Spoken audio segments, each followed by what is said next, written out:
So Real Madrid got their first corner on the 71st or 74th minute, and that should tell you a pretty big story about the game. On paper, before the game started, I don't think anyone would have predicted that this game was gonna be anything other than a win for Real Madrid. The kind of star power that they had, the new signings, the only name that was missing was Mbappe. I think he had fever or something.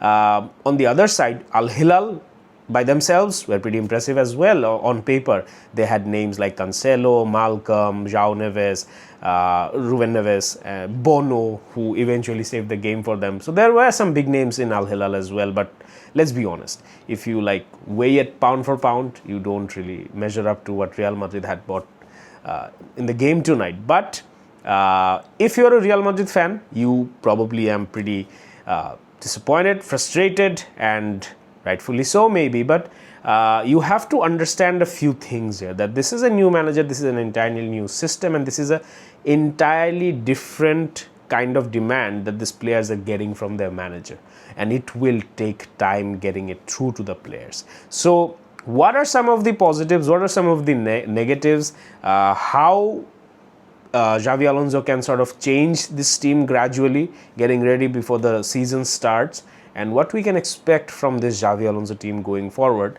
Let's talk about it. So look, I talked about it in my other channel a few days back after Ancelotti was confirmed as a Brazilian coach, and after the first game was played, that he just didn't get enough time to sort of gel everything together, and the same pretty much goes for Xavi Alonso as well.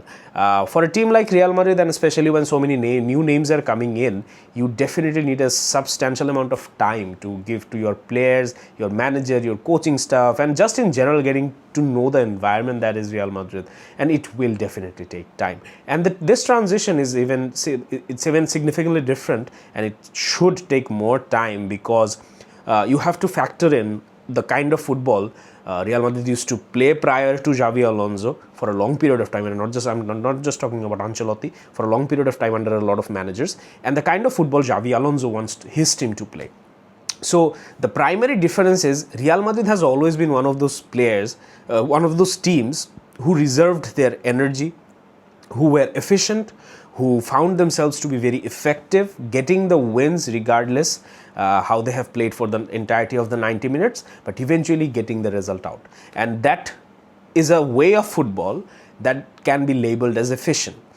Now, how Xavi Alonso wants to play his football is based on the merit of the game and how his team plays throughout the 90 minutes. I have said this in my previous video of the analysis related to Xavi Alonso in Real Madrid, that there needs to be two things coexisting: good football and results. Xavi Alonso's team will not get results if this team does not play good football, and that takes time. That philosophy, that system, that structure will definitely take time. Most of the players that I've seen today were lethargic from Real Madrid. They were not making runs, they were sitting static, and it showed that the change in system has not yet gone through. The kind of demand that Xavi Alonso is making from his players, it's not yet entirely, it has not gone through to the players yet, and rightfully so. It will definitely take time because you are expecting, you are demanding these players to do something that they have not been doing for quite a while, and it will take time. So if you are a Real Madrid fan, you have to factor in that this change will not happen overnight. The kind of shift you are expecting after a very disappointing season last season, it's not going to happen overnight. It will require a certain bit of fine-tuning, it will require a whole lot of grinding, and it will definitely require some of the players to change. And I have sort of talked about Trent, I have talked about players like Arda, I have talked about players like Vini. In the first half today, we could clearly see that Trent had a little bit of defensive vulnerability, which we knew it would have been the case. It's going to be the case, and Al Hilal exploited that vulnerability pretty well. All of the attacks that you have seen in the first half has gone through the left wing, and they clearly saw that Trent was moving up on the field and almost playing as a midfielder for a whole lot of time in the first half especially. So they exploited it, they had the players to do it, they had the pace and the technicality to do it, and eventually it got exploited. The goal that was ruled out for offside, that came from that flank. One very good opportunity which could have been a tap in for Al Hilal, that came from the left side. The penalty happened on the other side of the field, which was, I think, a bit naive from Asensio. I think it could have been avoided because it was he was 2 against 1 and he was going nowhere. So that pull was not necessary, though not required. But I think Al Hilal exploited all the vulnerabilities of Real Madrid pretty well, and all credit goes to Al Hilal. I think they were absolutely amazing, the kind of players that they have, and we all know Inzaghi is an absolute veteran. He is a tried, tested, proven elite European manager. And if you look at the Inter Milan side that he managed, that he sort of took to 2 Champions League finals in 3 years, if I'm not wrong. That Inter Milan team doesn't consist of huge stars, a whole lot of stars. It's not a star-studded side. Yes, there are Lautaro Martinez, there are Thurams, and there are a few definite superstars there.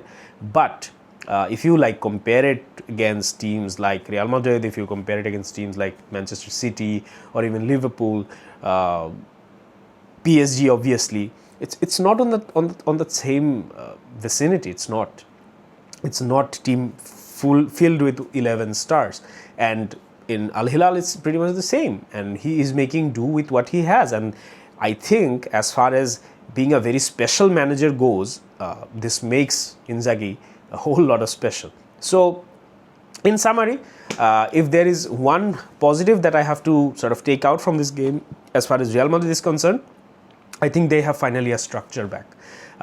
Even though it didn't work out entirely, the transitions, the positioning, understanding of my fellow players, those were some of the things that were missing in the game. But at least the players now have a clearer understanding, clearer in terms of comparative, clearer understanding as to where they have to go, what is their positioning, what is the territory that they are in charge of. And this is very, I would say, positive and promising for Real Madrid, because yes, that structure getting into the mind of the players is going to take time. It will require a whole lot of playing together, and it will eventually work, but having that is absolutely essential. In today's day and age, a team cannot operate depending on individuals. It has to be a system, it has to be a structure, it has to bind 11 players together, otherwise it's not going to work out. So keeping that in mind, I think you have to give this preseason and even a good chunk of the starting phase of the next season also, in order to sort this team out entirely, because there are, as I've mentioned in my previous video, there will be a lot of unlearning going on in order to learn the Xavi Alonso way of football that he wants his team to play in Real Madrid. So all in all, I think it was a frustrating match. It was definitely not the kind of game that all these fans have been traveling to, have been waiting for after a very disappointing season. But I would say that hold on to your guns. It's going to take a bit of time. It ideally should. Any good thing should take time. But when and if it eventually does, it will definitely pay off. So let's see how it goes.